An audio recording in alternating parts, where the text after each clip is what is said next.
Hi ಎಲ್ಲರಿಗೂ ನಮಸ್ಕಾರ. ನೀವು ನೋಡ್ತಾ ಇದ್ದೀರಾ ಸ್ಪೀಡ್ ಪ್ಲಸ್ ಕರ್ನಾಟಕ. ನಾನು ನಿಮ್ಮ ಮಂಜು ಗೌಡ. ಟ್ರಾವಿಸ್ ಹೆಡ್ ರೈಟ್ ನಾವು IPL 2025ರಲ್ಲಿ ಸನ್ ರೈಸರ್ಸ್ ಹೈದರಾಬಾದ್ ಪರವಾಗಿ ಆಡ್ತಾ ಇದ್ದಾರೆ. ಟ್ರಾವಿಸ್ ಹೆಡ್ ಬ್ಯಾಟಿಂಗ್ ವೈಖರಿ ನೋಡಿರ್ಬೋದು. ಹೈದರಾಬಾದ್ನ ಟೀಮ್ ಯಾವಾಗ ಸಂಕಷ್ಟಕ್ಕೆ ಎದುರಾಗುತ್ತೋ ಆವಾಗ ಟ್ರಾವಿಸ್ ಹೆಡ್ ಕರೆಕ್ಟಾಗಿ ಆಟ ಆಡಿಲ್ಲ ಅಂತ ಅರ್ಥ. ಅವ್ರು ಕರೆಕ್ಟಾಗಿ ಆಡಿಬಿಟ್ರೆ ಹೈದರಾಬಾದ್ ಟೀಮ್ ನೆಕ್ಸ್ಟ್ ಲೆವೆಲ್ಗೆ ಸ್ಟ್ರಾಂಗೆಸ್ಟ್ ಟೀಮ್ ಅನ್ನೋ ಮಟ್ಟಕ್ಕೆ ಒಂದೊಳ್ಳೆ ಅತ್ಯುತ್ತಮವಾದಂತಹ ಸ್ಕೋರನ್ನು ಮಾಡ್ತಾರೆ. ಯಾಕಂದರೆ ಇವರು ಓಪನಿಂಗ್ ಬ್ಯಾಟ್ಸ್ಮನ್ ಆಗಿ ಬರುವಂತಹ ಬ್ಯಾಟ್ಸ್ಮನ್. ಯಾಕೆ ನಾನು ಟ್ರಾವಿಸ್ ಹೆಡ್ ಬಗ್ಗೆ ಮಾತಾಡ್ತಾ ಇದ್ದೀನಿ ಅಂತಂದರೆ, ಇದೀಗ ಇಂತಹ ಅದ್ಭುತ ಅಮೋಘ ಸ್ಫೋಟಕ ಬ್ಯಾಟ್ಸ್ಮನ್ನ ವಿರುದ್ಧ ಹಾಗೂ ಊಬರ್ ಕಂಪನಿಯ ವಿರುದ್ಧ RCBಯ ಮ್ಯಾನೇಜ್ಮೆಂಟ್ ದೆಹಲಿ ಹೈಕೋರ್ಟ್ನ ಮೆಟ್ಟಿಲನ್ನು ಏರುವ ಮೂಲಕ ಒಂದು ಕೇಸನ್ನು ಹಾಕಿದೆ. ಯಾಕೆ ಏನು ಮಾಡಿದ್ರು ಟ್ರಾವಿಸ್ ಹೆಡ್ ಬೆಂಗಳೂರಿಗೆ? ರಾಯಲ್ ಚಾಲೆಂಜರ್ಸ್ ಬೆಂಗಳೂರು ಮ್ಯಾನೇಜ್ಮೆಂಟ್ ಯಾಕೆ ಟ್ರಾವಿಸ್ ಹೆಡ್ ಹಾಗೂ ಊಬರ್ ಕಂಪನಿ ಮೇಲೆ ಈ ತರಹದ ಒಂದು ಕೇಸನ್ನು ದಾಖಲು ಮಾಡಿದ್ದಾರೆ ಅನ್ನೋದನ್ನು ನಾವು ನೋಡೋದಾದರೆ, ಹೌದು, IPLನ ಸಂದರ್ಭದಲ್ಲಿ IPL ಮ್ಯಾಚ್ಗಳು ಏನು ನಡೆಯುತ್ತೆ ಆಗ ಒಂದಷ್ಟು ಸ್ಲಾಟ್ಗಳನ್ನು ಬೇರೆ ಬೇರೆ ಕಂಪನಿಗಳು ಬುಕ್ ಮಾಡ್ಕೊಂಡಿರುತ್ತೆ. IPL ಮ್ಯಾಚ್ ನಡಿಬೇಕಾದ್ರೆ ಸೆಂಟರ್ನಲ್ಲಿ ಪ್ಲೇ ಆಗುವ ಆ್ಯಡ್ಗಳಿಗೆ ಸಾಕಷ್ಟು ಪ್ರಾಮುಖ್ಯತೆ ಇರುತ್ತೆ. ಸಾಕಷ್ಟು ಕಂಪ್ನಿಗಳು ಸಾಕಷ್ಟು ಪೈಪೋಟಿಯನ್ನು ನಡೆಸಿರುತ್ತೆ. ನಾ ಮುಂದು ತಾ ಮುಂದು ಅಂತ IPL ಮ್ಯಾಚ್ನ ಮಧ್ಯೆ ನಮ್ಮ ಕಂಪನಿಯ ಅಡ್ವರ್ಟೈಸ್ಮೆಂಟ್ ಪ್ಲೇ ಆಗಬೇಕು ಅಂತ. ಸೊ ಅದೇ ನಿಟ್ಟಿನಲ್ಲಿ ಊಬರ್ ಕಂಪನಿ ಕೂಡ ಒಂದು ಅಡ್ವರ್ಟೈಸ್ಮೆಂಟನ್ನು ರೆಡಿ ಮಾಡೋದಕ್ಕೆ ಮುಂದಾಗಿತ್ತು. ಆ ಅಡ್ವರ್ಟೈಸ್ಮೆಂಟ್ನಲ್ಲಿ ಮಾಡಿದ ಒಂದು ಎಡವಟ್ಟಿನಿಂದ RCB ಟೀಮ್ನ ಮ್ಯಾನೇಜ್ಮೆಂಟ್ಗೆ ಕೋಪ ಬಂದು ಇದೀಗ ಊಬರ್ ಹಾಗೂ ಟ್ರಾವಿಸ್ ಹೆಡ್ ಅವರ ಮೇಲೆ ಒಂದು ಕೇಸನ್ನು ಹಾಕಿದ್ದಾರೆ.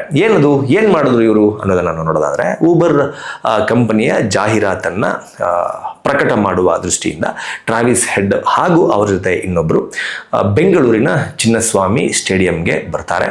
ಅಂದರೆ ಮಾರುವೇಷದಲ್ಲಿ ಅವರು ಒಂದು ಫುಡ್ ಡೆಲಿವರಿ ಗಾಯ ವೇಷದಲ್ಲೋ ಅಥವಾ ಅಲ್ಲಿ ಸ್ಟೇಡಿಯಂ ಒಳಗಡೆ ಕೆಲಸ ಮಾಡುವಂತಹ ವೇಷದಲ್ಲೋ ಏನು ಬೇಕಾದ್ರೂ ಅನ್ಕೋಬೋದು ನೀವು ಅವ್ರನ್ನ. ಅದು ಒಂದು ರಿಸೆಂಬಲ್ ಮಾಡುತ್ತೆ, ಅವರ ಒಂದು ಉಡುಗೆ ತೊಡುಗೆ ಇದನ್ನೆಲ್ಲ ಎಲ್ಲವನ್ನ ಕೂಡ ರಿಸೆಂಬಲ್ ಮಾಡುತ್ತೆ. ನೀವು ಏನು ಬೇಕಾದರೂ ಕೂಡ ಅನ್ಕೋಬೋದು. ಹೀಗೆ ಮಾರುವೇಷದಲ್ಲಿ ಸ್ಟೇಡಿಯಂ ಒಳಗಡೆ ಎಂಟ್ರಿ ಕೊಡ್ತಾರೆ.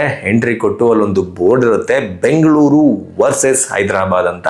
ಅಲ್ಲಿ ಬೆಂಗಳೂರು ಏನಿರುತ್ತೆ ಅಂದರೆ ಬೆಂಗಳೂರು ಟೀಮ್ನ ಮೇಲ್ಗಡೆ rally challenged Bengaluru versus Hyderabad ಅನ್ನುವ ಮೀನಿಂಗ್ ಬರುವ ರೀತಿಯಲ್ಲಿ ಒಂದು ಪೇಂಟರನ್ನು ತೆಗೆದುಕೊಂಡು ಹೋಗಿ ಬರೆದುಬಿಟ್ಟು ಬರ್ತಾರೆ. ಅಂದರೆ ರಾಯಲಿ ಚಾಲೆಂಜ್ಡ್ ಬೆಂಗಳೂರು, ನಾವು ಬೆಂಗಳೂರನ್ನು ರಾಯಲ್ ಆಗಿ ಚಾಲೆಂಜ್ ಮಾಡ್ತೀವಿ ಎನ್ನುವ ಅರ್ಥದಲ್ಲಿ ಒಂದು ಟ್ರೋಲ್ ಮಾಡುವ ವಿಡಿಯೋ ಇದಾಗಿತ್ತು. ಇದು ಊಬರ್ ಕಂಪನಿಯ ಆ್ಯಡ್ ಆಗಿತ್ತು. ಊಬರ್ ಕಂಪನಿ ತನ್ನ ಕಂಪನಿಯನ್ನು ಪ್ರಮೋಟ್ ಮಾಡಿಕೊಳ್ಳುವ ದೃಷ್ಟಿಯಿಂದ ಈ ಆ್ಯಡನ್ನು ಮಾಡಿತ್ತು. ಆದರೆ ಊಬರ್ ಕಂಪನಿ ಹಾಗೂ ಟ್ರಾವಿಸ್ ಹೆಡ್ ಯಾವುದೋ ಒಂದು ಕಂಪನಿಯ ಜಾಹೀರಾತನ್ನು ಪ್ರಕಟ ಮಾಡುವ ಉದ್ದೇಶದಿಂದ RCB ಎನ್ನುವ ಒಂದು ಬ್ರ್ಯಾಂಡನ್ನು ದುರುಪಯೋಗ ಪಡಿಸ್ಕೊಂಡಿದ್ದಾರೆ.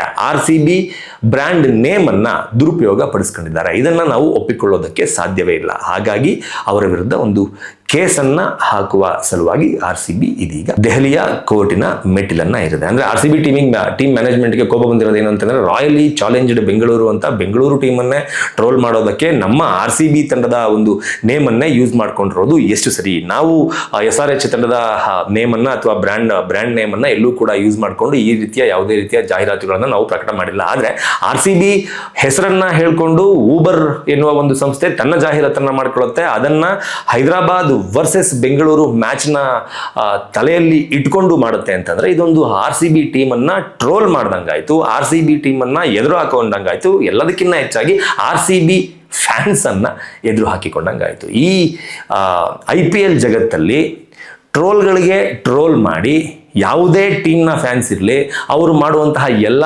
ಟ್ರೋಲ್ಗಳಿಗೂ ಹಿಂದೆ ಮುಂದೆ ನೋಡ್ದಲೇ ಮುಖ ಮುಲಾಜಿಲ್ದಲೇ ಉತ್ತರ ಕೊಡುವಂತಹ ಫ್ರಾಂಚೈಸಿ ಯಾವ್ದಾದ್ರು ಇದ್ರೆ ಅದು RCB, ಫ್ರಾಂಚೈಸಿ ಫ್ಯಾನ್ಸ್ ಯಾರಾದರೂ ಇದೆ ಅದು RCB ಫ್ಯಾನ್ಸ್. ಇದಕ್ಕೆ RCB ಫ್ಯಾನ್ಸ್ ಸದ್ಯದಲ್ಲೇ ಎಲ್ಲ ರೀತಿಯ ಉತ್ತರಗಳನ್ನು ಕೊಡುವ ತಯಾರಿಯನ್ನು ಮಾಡ್ಕೊಳ್ತಾ ಇದ್ದಾರೆ, ಸದ್ಯದಲ್ಲೇ ಕೊಡ್ತಾರೆ. ಆದರೆ RCB ಟೀಮ್ನ ಹೆಸರನ್ನು ಊಬರ್ ಕಂಪನಿ ತನ್ನ ಜಾಹೀರಾತಿಗೆ ಉಪಯೋಗಿಸ್ಕೊಂಡಿದ್ದು, ಅದರಲ್ಲೂ ನೆಗೆಟಿವ್ ಶೇಡಲ್ಲಿ ಉಪಯೋಗಿಸ್ಕೊಂಡಿರೋದು ಎಷ್ಟು ಸರಿ ಅನ್ನೋದು ಗೊತ್ತಿಲ್ಲ. ದೆಹಲಿಯ ಕೋರ್ಟ್ ಇದನ್ನು ಡಿಸೈಡ್ ಮಾಡುತ್ತೆ. ಆಲ್ರೆಡಿ ಕೇಸನ್ನು ಹಾಕಿದೆ RCB ಮ್ಯಾನೇಜ್ಮೆಂಟ್. ಕೋರ್ಟ್ನಲ್ಲಿ ಡಿಸೈಡ್ ಆಗುತ್ತೆ, ಏನಾಗುತ್ತೆ ಅನ್ನೋದನ್ನ ಕಾದು ನೋಡೋಣ. ಆದರೆ ಹೈದರಾಬಾದ್ ಟೀಮ್ನ Travis Head royally challenged Bengaluru ಅಂತ ಬಂದು ಬೆಂಗಳೂರು ಟೀಮ್ಗೆ ಚಾಲೆಂಜ್ ಹಾಕಿರೋದ್ರ ಬಗ್ಗೆ ನಿಮ್ಮ ಒಪಿನಿಯನ್ ಏನು ಅನ್ನೋದನ್ನು ಕಮೆಂಟ್ ಬಾಕ್ಸ್ ಮೂಲಕ ತಿಳಿಸಿ ಅಂತ ಕೇಳ್ಕೊತಾ ಈ ವಿಡಿಯೋನ ಮುಗಿಸ್ತಾ ಇದ್ದೀನಿ. ನಮಸ್ಕಾರ.